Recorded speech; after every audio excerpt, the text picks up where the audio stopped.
to Sports Scope, the most influential sports talk show in the nation.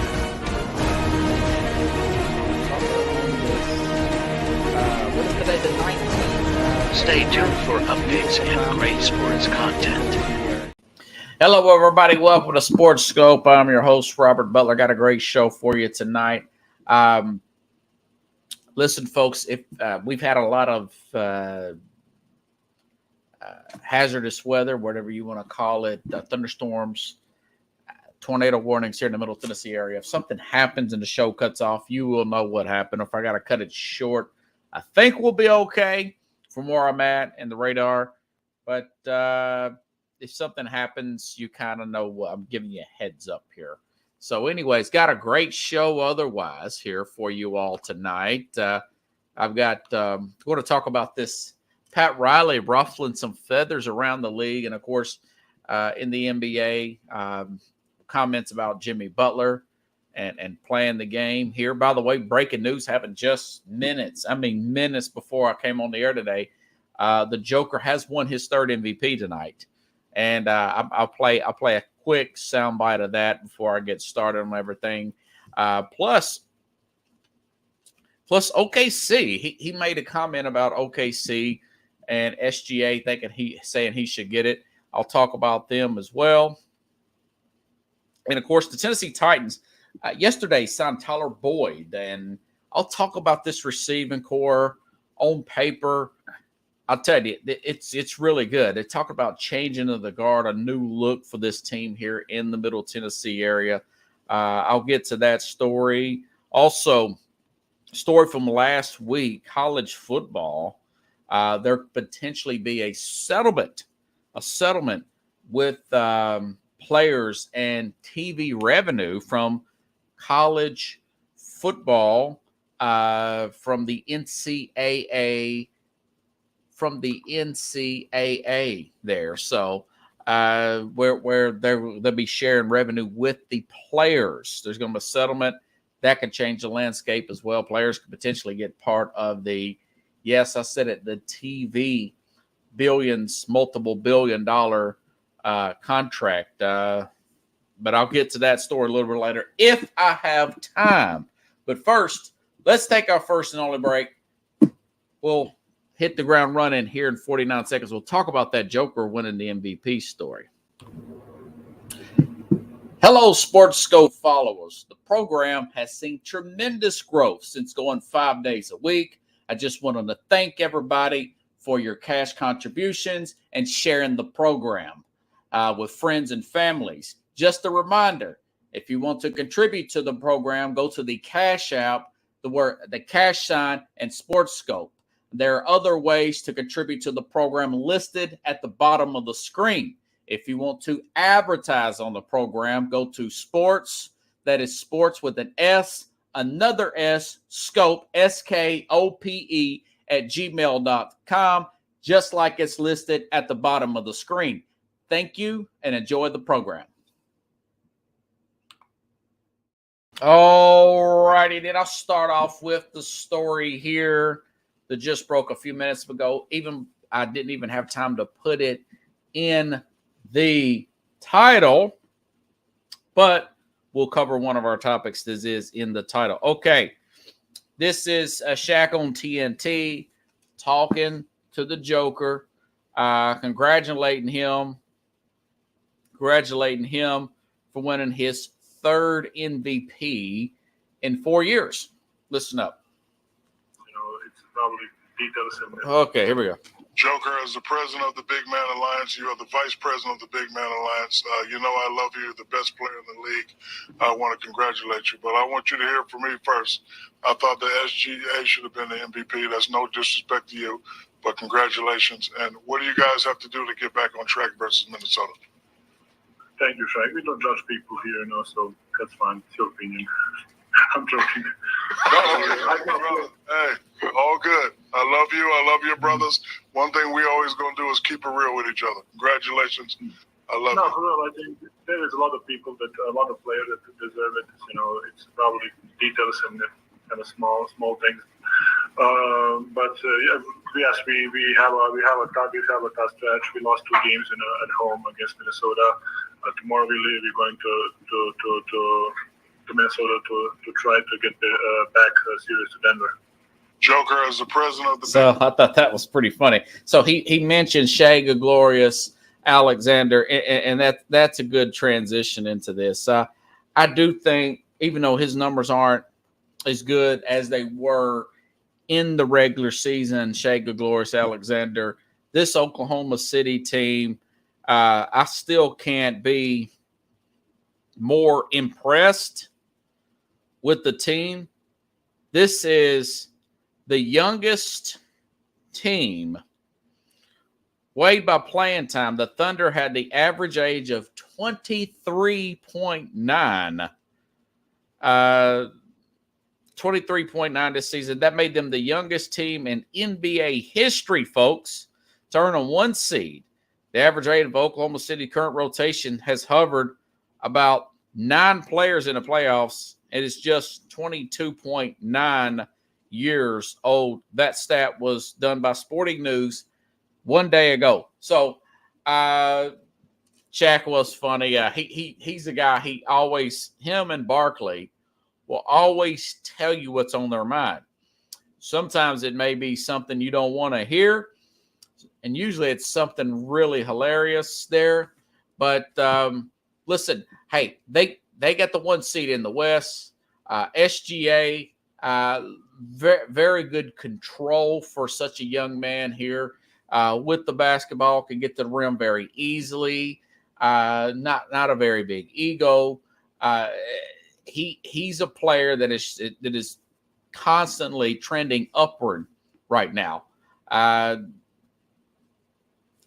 think I would be okay if he would have won the MVP. I thought he was more useful to the Oklahoma City Thunder than maybe a Jason Tatum, whose team had the best record in the NBA in the Boston Celtics. But I understand how much Denver leans on the Joker. I understand that. I'm okay with it. But right now, it doesn't mean anything because you're down 0-2, and a lot of people were picking you, like myself, to win the second NBA championship in a row. And odds are they're going to be in trouble here moving forward. Okay? All righty then. I did not want to open up with that story, but all that news just kind of broke. Usually the MVP's usually around just before the final start. It seems like it's not consistent. I don't know why they just don't do it at the very end of the season and just give out those awards, not make too big a deal of it. Pickle says the center, Chet Holmgren. They handled Dallas with ease. You know, they won game 1 last night, and I didn't finish the rest of that rant. I had some more notes here. They won game 1 last night, and of course, for that being a conference semifinal, they've got a 74.5% chance to beat the Mavericks. I think the Mavericks will rebound and come back and win this series, but I could be wrong. This team is just not. The moment is just not too big for them. It's almost like they're too young to see how big it is right now. They've already got 1 playoff series win over New Orleans, even though New Orleans was a little bit shorthanded. This Dallas team with 2 savvy veterans, with a 10-year-plus veteran there in Kyrie Irving. Of course, I know you got over a 5-year-plus veteran, I want to say, or right at it, a Luka Doncic there. So this is going to be a tough series. Probably, I said Dallas in 7, but we'll see. I would be surprised if Oklahoma City didn't win it in 6 or 7, judging by the way they look. But you still got to win 3 more games, okay? All right. But again, considering their youth, yeah, Chet Holmgren does need to gain about 80 pounds. That's why I didn't think they would win last night. I mean, you could just push this guy out of the way. But, hey, he's playing well. He's a second-year player. Thought he was going to have more problems than he has during the regular season. Got to the rim a few times last night. He's not intimidated. He's not as weak as he looks. He looks frail, but he's definitely not intimidated to take the ball inside. Definitely needs to get in the weight room at about at least 40 pounds, at least, you know. But anyways, okay. Great story here. You know, Pat Riley, over 70 years old, won championships as a coach there with the Lakers. Won as I think he got to I don't know if he got to the finals or not. I know he got to the conference finals many times there with that New York Knicks team. I can't remember if he was on that 94 team or not. Either way, Pat Riley, championships with two different teams as a coach, Lakers. He, of course, championships with the LeBron group there, Dwayne Wade as an executive. You would think 70 plus, living down there in Miami, one would think that he would be kind of resting on his laurels, kind of taking it easy, Pat Riley, right? I'm one of those people. And yesterday, he made some comments yesterday afternoon, and he really ruffled some feathers there regarding the 34-year-old Jimmy Butler in a press conference here, who, when he was asked about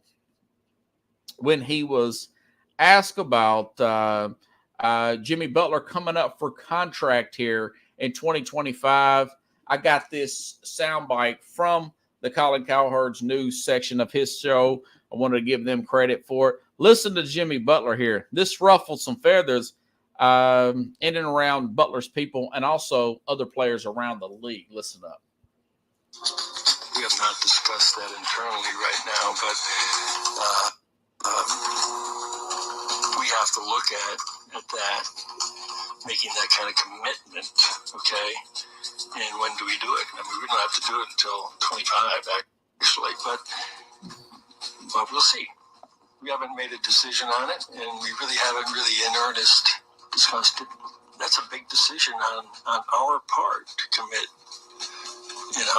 that kind of, those kinds of resources, unless you have somebody who's really going to be there, available every single night. That's the truth. Oh, yeah. Gonna be there every single night. Now, hey, Butler has missed. He has not played since being a member of the Miami Heat. He's never played 65 games. He's never started.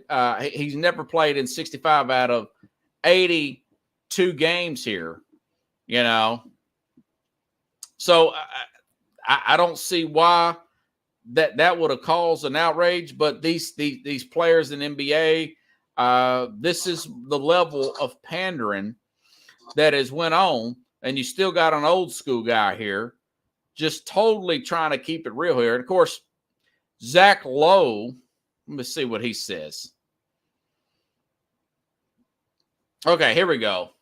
This is an NBA reporter. Pat Riley's recent comments on Jimmy Butler's opened a lot of eyes around the NBA, according to this. I think this guy's with ESPN, Zach Lowe here. He could have said that a little bit more politely. Like, even if you're tongue-in-cheek, you could just have been like, I wish he wouldn't have said anything. He wasn't available. He was like, no, I'm going to hit him with a jab and then a right hook, and then pretty much be pretty blunt about it. That is to open up a lot of eyes around the NBA. Let's put it that way. My phone was lighting up, according to Zach Lowe, during Riley's press conference, that may be ground zero for the NBA offseason starting right now. Okay, that and Butler basically said, hey, he wants to bring a championship to the NBA. Butler's taking a high road. He said, hey, I feel at home, man. I really care about the city. I care about the people in this city. Miami's embraced me. They've wanted me to bring them something that I haven't done since LeBron, Wade, and Bosh.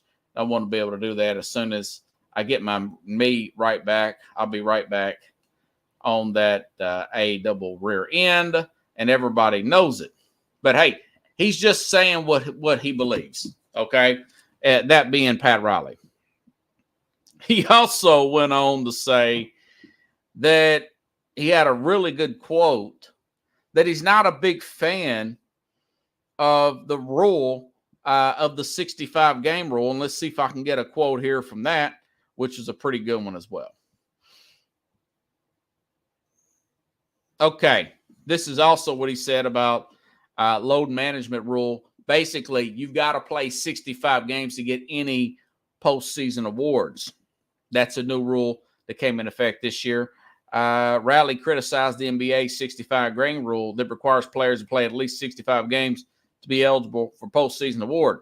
To me, Riley says, it sends a message that it's okay to sit when you're not 100%, when no one in the league is 100%. So he's taking a very much NFL approach to the NBA. All right. Taking very much an NFL approach to the NBA. And listen, I understand this frustration. All right. Like I've been saying before, these players, for this is as an executive, look at it from their perspective. Okay. The league now says it's okay to bring in a player 19, one and done out of high school. Okay. They only get 1 year of college or semi-professional experience, whatever you want to call it. Teams spend 2 to 3 years, additional 2, to develop these players because most of them are simply not ready. They're not physically ready to handle the demands of the league. And then when they do get ready, they want to prolong their career and sit down with every little excuse possible is what Riley's saying. You know, this guy's been around the league probably 50-something years now, over 50 years. And the players are getting softer and missing more time with all of this technology, or is this just pampering? You know, and I know the players aren't 100% at fault here. You had guys in the past like the Spurs and your Greg Popoviches of the world, which the NBA has really knuckled down on that with this 65 game, particularly in primetime games. But that's just the marketing of the league. As far as players missing primetime games in the regular season, making it a bad product, yada, yada, yada. I get that. But Riley's saying we need team cohesion. Look at the teams that are young, hungry, played together, playing 68, 72, 75 games. Your Oklahoma City Thunder. Look at the teams that went hard down the stretch and really didn't mail it in. Your New York Knicks, for example. You got those 3 core players. Toughed it out. 3 guys toughed it out through college together, with led by Brunson there with the Knicks. Look at the cohesion there for that particular team. You know, he comes from that school, hard work, no shortcuts, stop mailing it in, stop making excuses, just grind. You know, and I'm totally from that school of thought. You know, I was at work today and I talked to a person I haven't seen since Monday. Lady works at one of my labs. You know, I've been in my job 9 years and I've never missed a day that wasn't an ice storm or an extreme emergency with my vehicle, anything like that. And she's like, wow, you went out of town, missed Friday. We've never seen you gone before. You really needed that day off. I said, well, I believe in, you know, being consistent, showing up, doing your job, you know, like Bill Belichick would say. I believe in that type of work ethic and study so you can settle in and know what you're doing and develop some kind of continuity and whatnot. So, and routine and build some kind of rapport with who you're dealing with. Same thing with the teamwork. You got to get hours and time into that product to make it better. Everything ain't about you getting your next contract as a player, okay? It's not about how your next $100 million plus contract there, Pickles, you know. But kudos to Pat Riley. I think that this league, you should get. I think the tide is tough. I said this the other day. Once LeBron and this era fade out, you know, we're getting a little bit more past the load management stuff, with the penalties coming out and whatnot. The next big thing to do is to make that NBA. It needs to be 21 or 3 years out of high school. 21, 3 years out of high school, and you better have a really good excuse, not just a heck for not playing the game. Jason Whitlock said this. I want to say he said it last year, but it may have been 5 or 6 months ago, that players should get a portion of their contract for that particular game if they missed the game. Not unless it's some kind of severe injury, then you can work it out that way. But just nickel and dime type of injuries, you know, ankle, a little swollen, you know, I've seen guys miss for sinus infection. Take some Benadryl and take a little shot of coffee and get in there and play, man. You know, migraines. I mean, if you got a migraine, you've probably got it in the morning. You need to drink some water. Sometimes some people can take more, may have to take some more higher end painkiller for that. Some of it may be allergy related, like myself. But you play through that stuff, you know. I was hearing reports that guys like Kawhi Leonard, he'd come in at 3:45 saying he's not playing. And the game be like 4 hours, less than 4 hours away. So the coaches would have to totally turn around the game plan for him, because that's when you have guaranteed contracts. So you got to have more of a NFL-like approach. Little stuff like that is why the NFL has lapped these sports here nationally, you know, and that's what years of catering has given to you. The called out search party looking for you. Wilt Chamberlain played 4 or 5 games a week. Yeah, I mean, that's unbelievable. Yeah, they did, Pickles. They sure did. Pat Riley didn't make any money as a player. Yeah, and maybe that's gave him his drive, you know. Pickles says, got to get paid to play. Yeah, go ahead and make it a little bit lesser amount of money for the games. You get a portion of that check for the games you missed. And I tell you what, these guys they'll get a little tougher, and they'll start playing through some of these injuries. And a lot of them, we all know that they're just nickel and dime injuries that you can play through, tape it up, and go on. So anyways, if I was Pat Riley, I'd go young. And maybe that's why they don't get a lot of really big names. I mean, Miami, Florida, no state tax, beautiful down there. Just got back from Tampa, beautiful in Florida, you know. A lot of these guys want to mail it in. They want to F off. They want to go to the strip club the night before if they're doing in a really nice town in Atlanta or something. And then they come in there and sweat it off and not want to play. Well, back in the day, they just play through anything, you know. They'll just play through anything. That's what happens when you lean too much into catering and pampering these particular players and whatnot. Okay. Alrighty then. Love Pat Riley. Okay. What should I go to now? Okay, switching to the round ball here.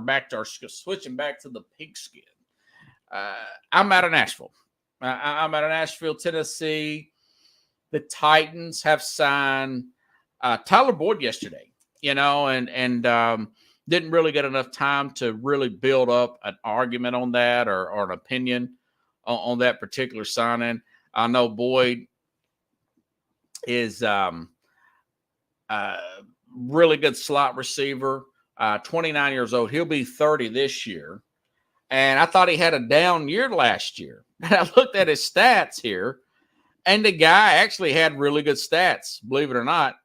Tyler Boyd, I want to say he had 67 catches, 667 yards, 2 touchdowns. This guy's a slot receiver. He was second on the team. That's right. He had more second on the team, only to Jamar Chase, who they just seem to throw the ball to every other time. Jamar Chase had 145 targets last year and played 16 games. I mean, they're just throwing it to him like nobody's business.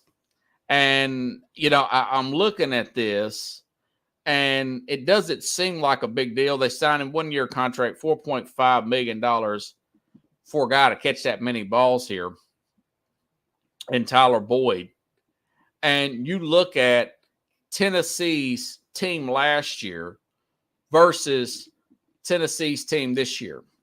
I mean, it's going to be, from an offensive standpoint, daylight and dark. Keynote,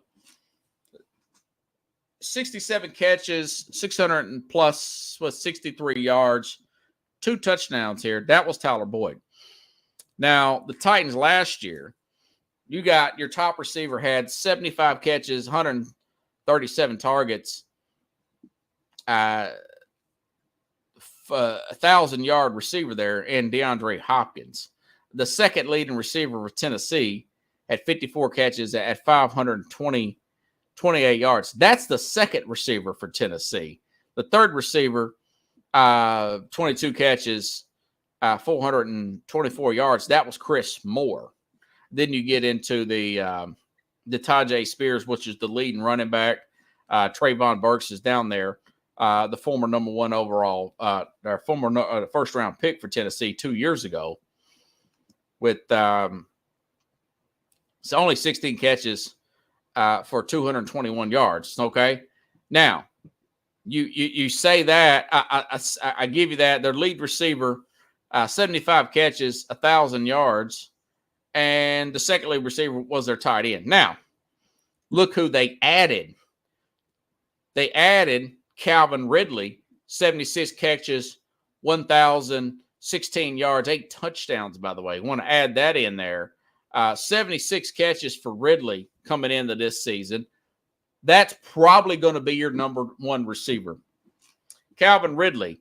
Okay, keep this in mind here, folks. Calvin Ridley had 76 catches, 1,000 plus receiving yards last year. That'll be your number 1. Your number 2 has got 75 catches for 1,000 yards. And your number 3 had 66 catches here for 663 yards. All right. The number 3 would have 12 more catches and 100 more yards than Titans number 2 last year, which was Okonkwo, the tight end. All right. So you throw 2 1,000-yard receivers in there. You throw a 600-plus yard slot receiver, 66 catches, and this wasn't even a guy. This was not even nowhere near a New England type of offense. We just got done watching the roast here, right? The Tom Brady roast, where he threw a lot of, and people roasting about that. That's the kind of jokes he should have got. You know, you threw all these touchdowns, and most of them were like 5 and 6 yards, you know.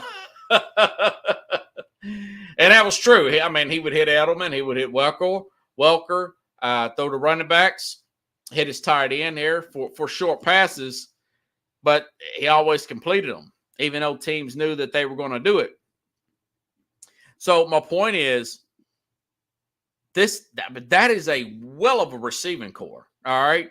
Calvin Ridley, DeAndre Hopkins, Tyler Boyd, Okonkwo at tight end, Tony Pollard, Tajay Spears, who looked great, who's probably going to be the number 1 running back, in my opinion, for this team.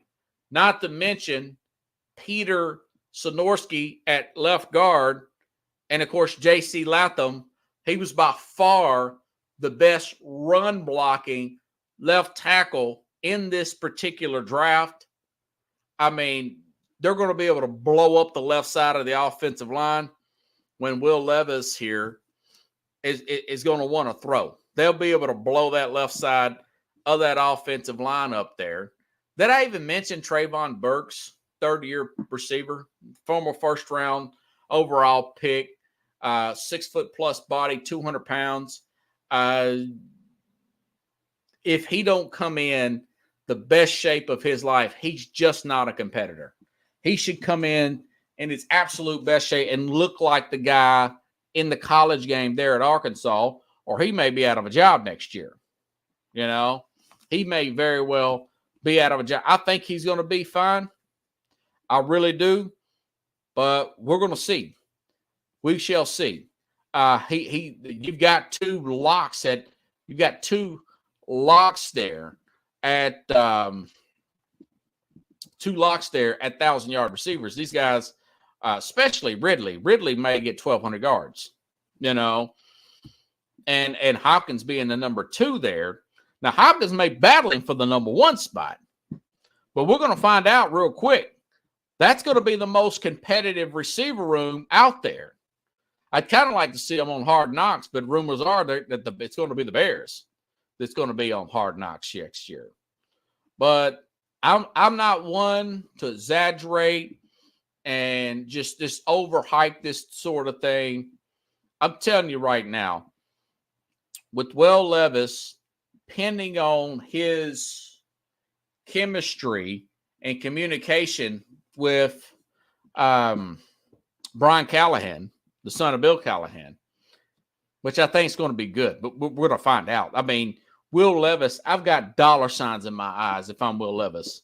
I'm thinking big wins, big number 2 contract here coming up. I'm working day and night to learn this guy's offense. I'm trying to get as many reps with these players as I possibly can. But I'm saying all this, again, not one to get the pom-poms out. I'm not one to be hyperbolic about stuff. I'm just calling balls and strikes, okay?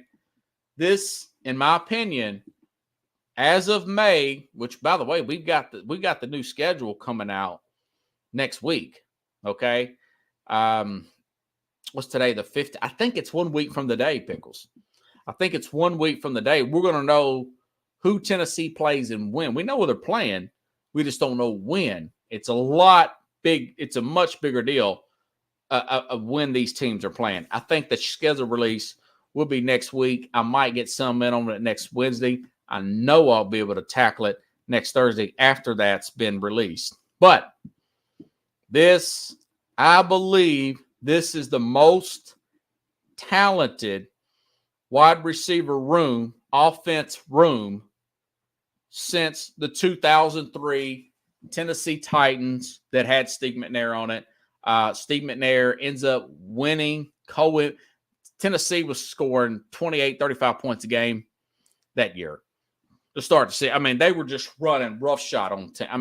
Heimerdinger him and McNair were on the same page on just about every single play called that year. Titans end up getting put out by the Patriots that year, I want to say, in the playoffs in that very cold game. But they did go on the road and beat a good Baltimore team to get there. Anyways, listen to this room, Titan fans. We're talking 21 years ago. Derek Mason was on that team, leading receiver, Pro Bowl level player. Justin McCarron's had a breakout year there. Run any route in the route tree. Tall, long body there. You had Drew Bennett on that team. Turned out to be this is an undrafted guy. Just blew up and turned out to be. He got a second contract. That's how good a player he was. Then you had a guy like Aaron Kinney. Aaron Kinney was on that team. I think Wycheck was a second-rate tight end. Aaron Kinney, catch anything, McNair, he was kind of like a Bubba Franks for you Green Bay Packer fans, for the Tennessee Titans on that team.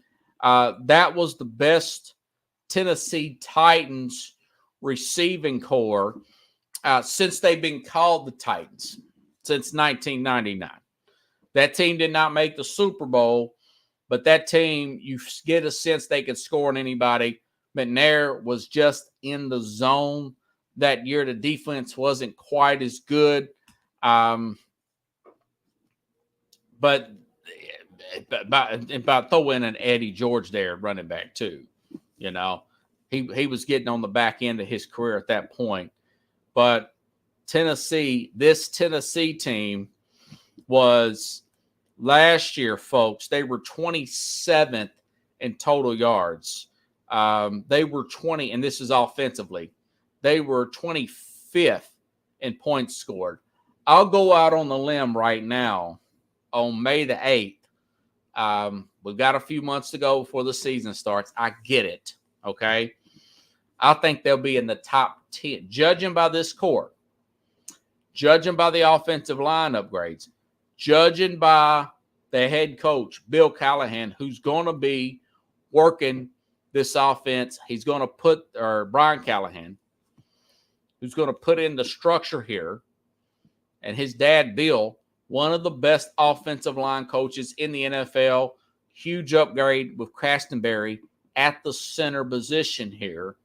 This is going to be a wildly competitive, and I drive past that training facility every single day, and I would love to see the training camp, some of the indoor facility routes being run by this group. There's going to be a highly competitive practice, not to mention that L'Jarius Sneed, Pickles, is the cornerback.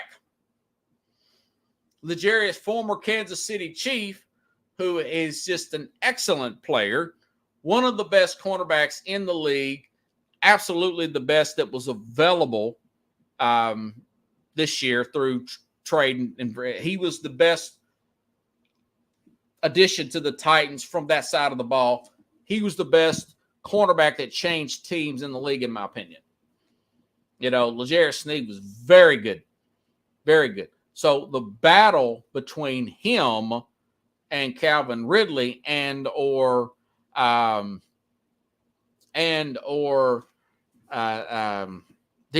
Hopkins, that's going to be must-see TV. That's going to be must-see TV. Pickle says Levis will need a vet for competition. Mason Rudolph had a career year last year as a backup. That was the best. He only played 4 games. I think he was 3-1, and they let him walk. But they got Russell Wilson. But Pittsburgh, that's the best he's played last year. Mason Rudolph. He really surprised me last year. I'm surprised they let him walk, but they did. Rudolph may push him. Levis, we saw some of his ability last year. He was overconfident going through his checks and reads, did not move in the pocket. He's got to be a little bit more, have some better pocket awareness, got to work on his technique a little bit. He just needs tweak.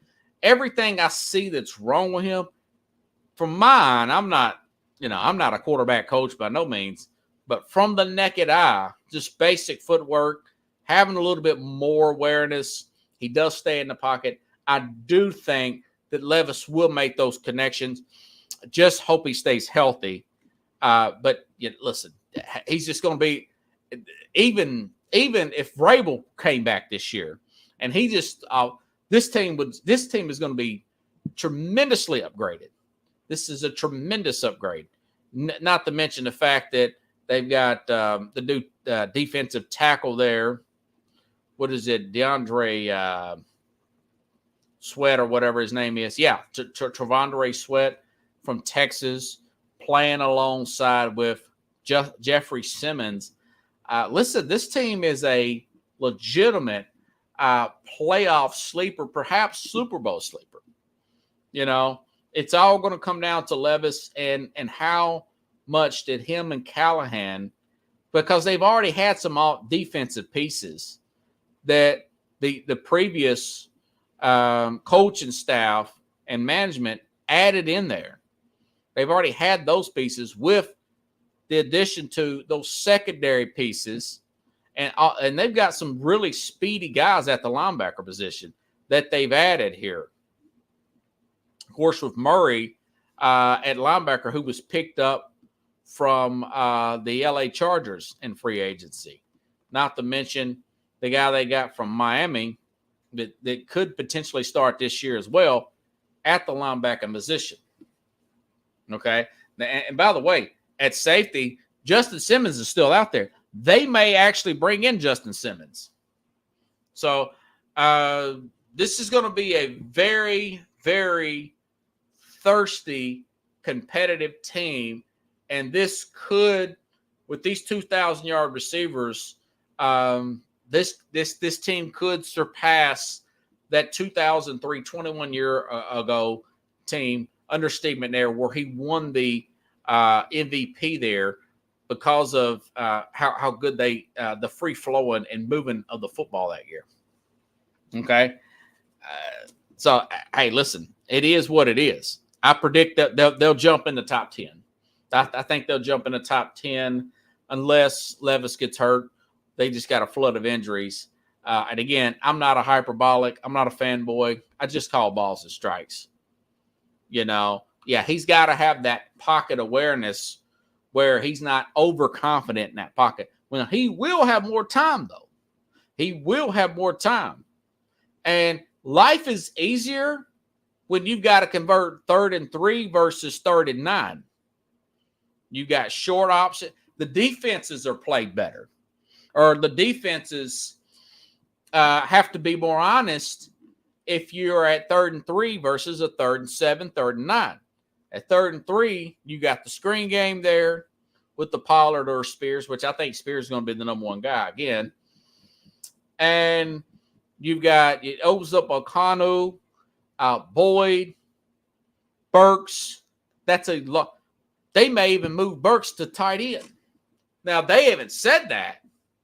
But if he's still big, maybe you try him at tight end. If he can block. But I'm sure with Bill Callahan there, I'm sure he's going to emphasize that to his son and say, hey, listen, they got to block. Everybody's got to block. You know? You're not going to win these games if the receivers and tight ends don't block. Everybody's got to block, except for the quarterback. He got to throw the ball. You got to get rid of it. You know? So it's I'm not blowing any steam up the Titans fans and trying to pump their head up. I'm just calling it like I see it, man. This is a very good room here. And Okonkwo, this guy may have a Pro Bowl year. They can have 4 or 5 Pro Bowlers on this offense before it's all said and done. But the competition would be priceless just to see. There's going to be a lot of Eagles. There's going to be a lot of talent on this team. It's the most I've seen in a long time. It's going to be fun stuff here. All righty then. Interesting story here. Okay. Interesting story here. Let me go ahead and read my screenshot here. This is going back last week. I read this in the airport, waiting on this airplane the other day. Pete Thamel, I want to say he bounces around as a reporter. He might have been with CBS or whatnot, or ESPN. I think it's with ESPN now. This was last week. A key new detail in the settlement talks for the House versus the NCAA case, which can help form the new structure of college athletics. The cost of the settlement for past damages is expected to be more than $2.7 billion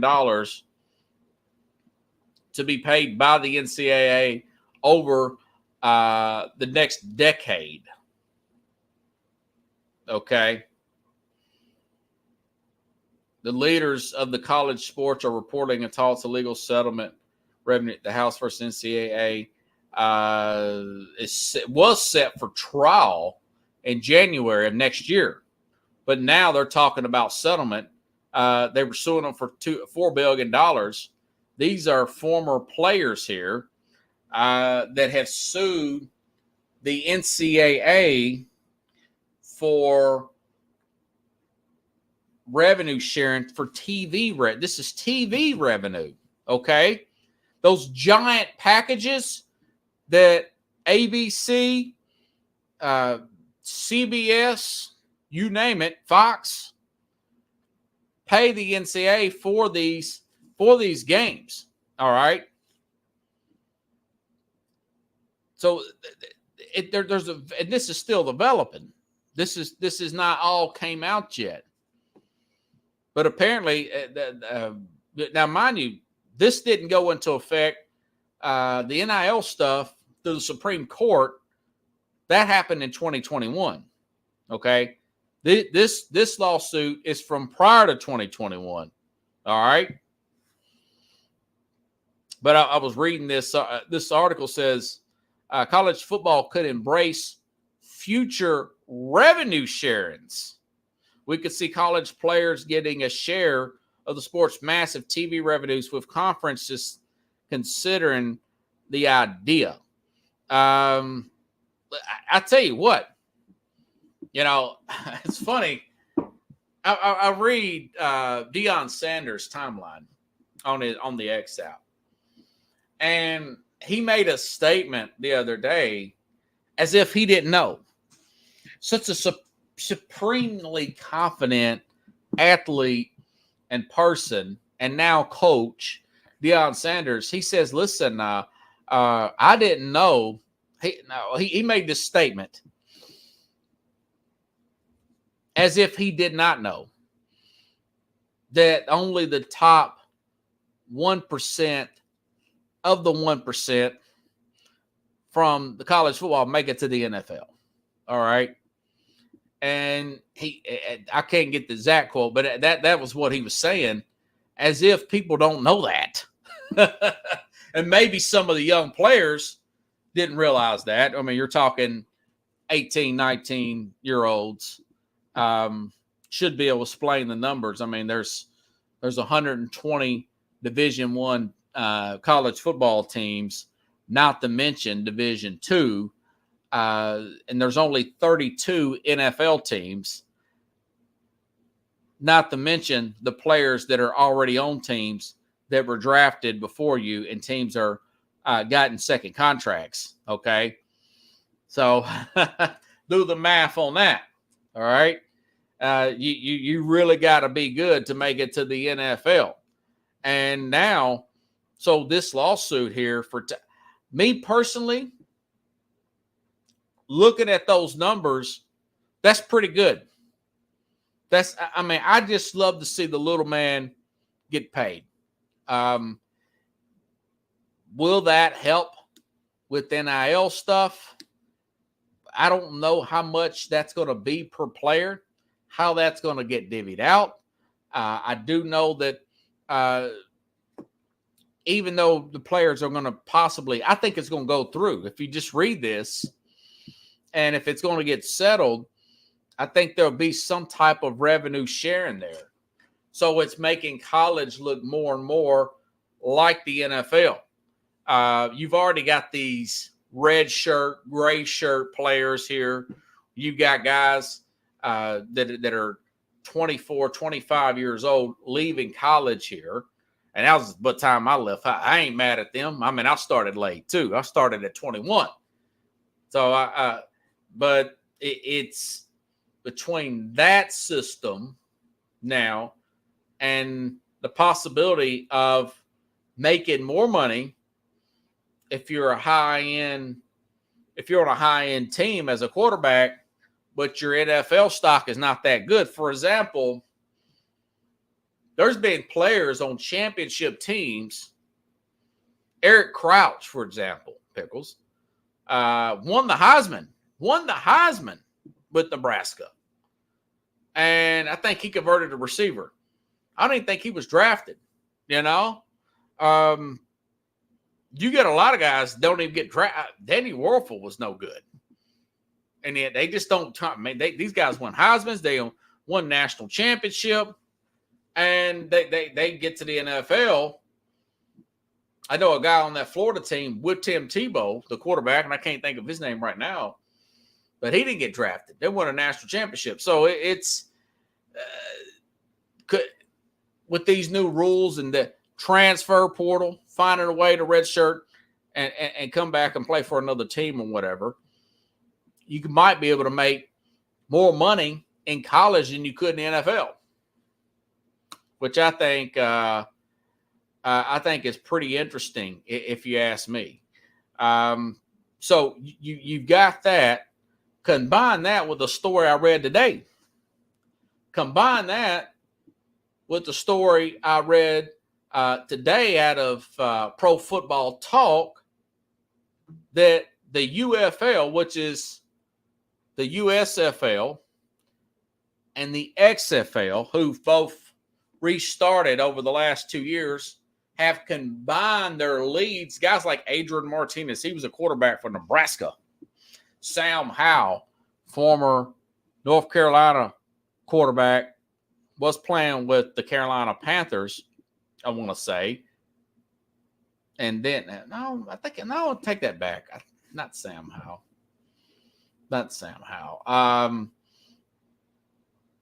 Similar name to Sam Howell, but either ways, he was an Ole Miss quarterback. Excuse me, Ole Miss quarterback, played with Carolina Panthers. Now he's playing.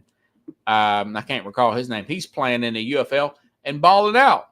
But the ratings for this is doing really good. It's almost 1 million people watching.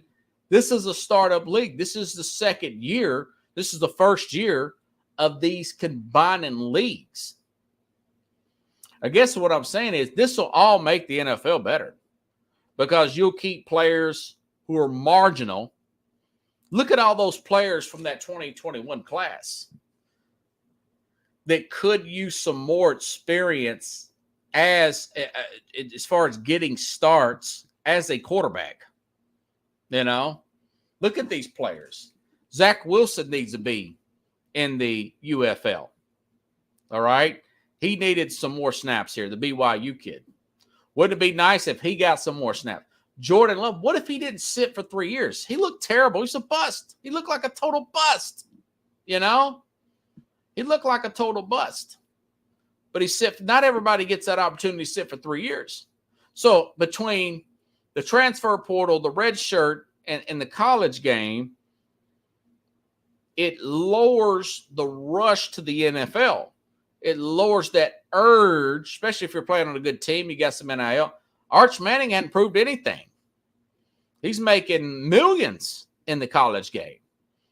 You know, he's living off of a name, but he did have a good spring this year. I wouldn't be surprised if he didn't beat out Quinn Ewers, but I think Quinn Ewers, the Texas players, Quinn Ewers is a big-time NIL guy too, a 5-star guy. Texas may win a national championship this year.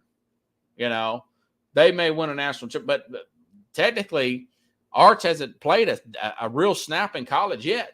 You know, and I think he might have had mop-up duty, but he hasn't played. He hasn't started a game yet for Texas. He's only a sophomore. But you're having more opportunity to play in college. Then maybe if the NFL's smart, they'll embrace this UFF, maybe own it, where you could just send players down and use that as a minor league system. So if you can't make it with all the extras that's been added on money-wise to the college game, then if this United Football League don't work, you just can't make it.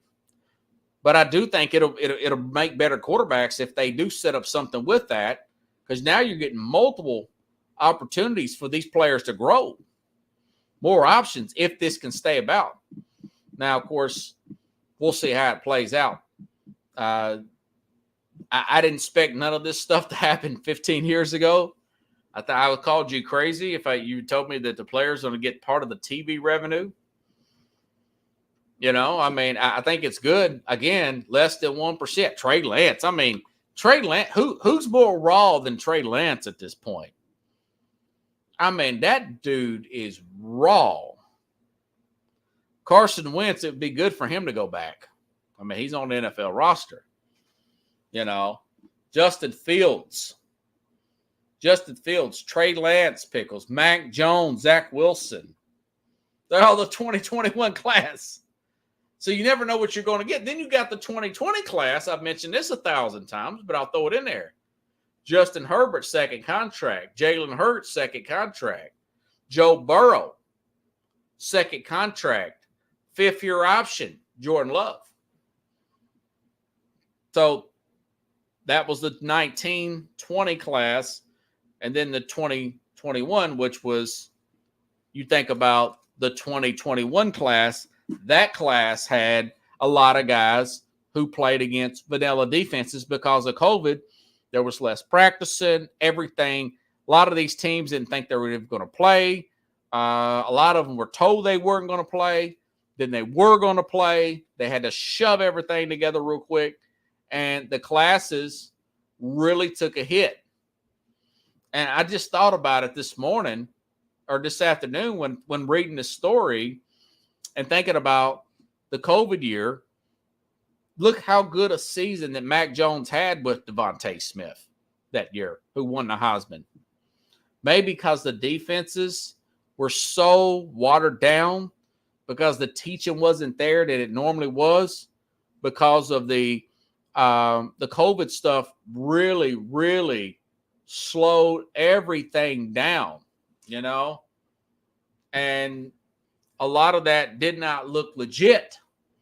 The defenses, because he had just this insanely good year. Mac Jones, Devontae Smith winning the Heisman there. That offense in general, they look unstoppable. And obviously that was Nick Saban's last national championship there. And now I think, well, Mac Jones, he's a backup for Trevor Lawrence in Jacksonville. You know? But it's good to see the players get paid like that. That's awesome, man. You know, I work at a contract job and not getting paid what I should get paid with this new signing of this contract. I kind of feel their pain.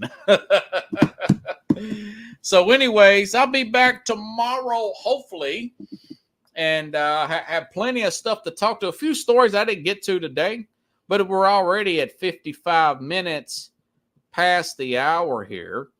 Wanted to get into this Kentucky Derby story, but I'll get into that tomorrow, folks. If you like the show, share the show.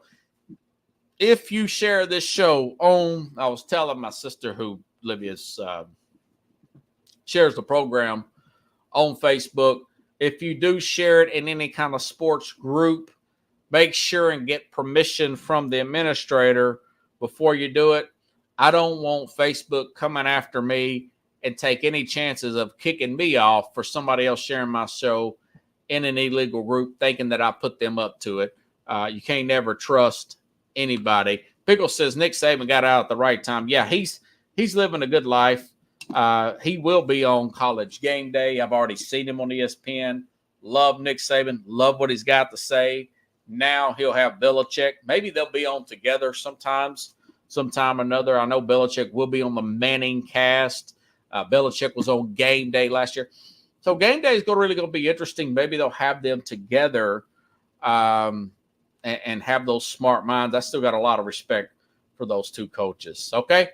I will see everybody tomorrow. Otherwise, same time, same place. Have a good night. Stay safe. If you're in the Middle Tennessee area, keep an eye out for these storms here on Sports.